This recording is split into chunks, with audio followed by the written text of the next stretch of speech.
Hi, I'm over here. So this class is all for the ankles, strictly the ankles. Well, I shouldn't say that, the ankles, the hips, and you're gonna work on some balance as well.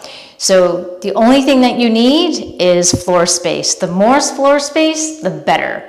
So I don't have much, but I want you to continue going, whatever floor space you have. So you're gonna go slow.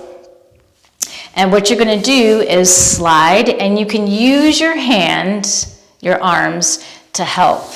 If you can place your palms on your hips, you can do that as well. But think about it like skiing. You're just gliding forward.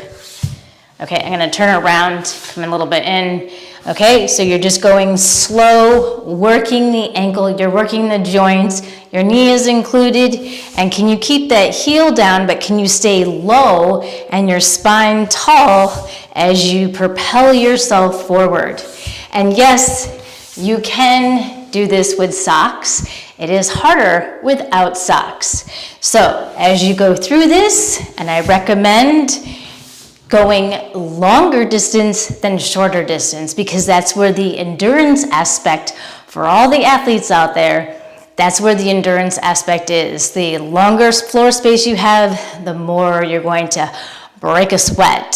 So work on that ankle mobility, keep the balance, keep your torso tall, use your arms like you would in skiing, have fun, and see how much you start to break a sweat.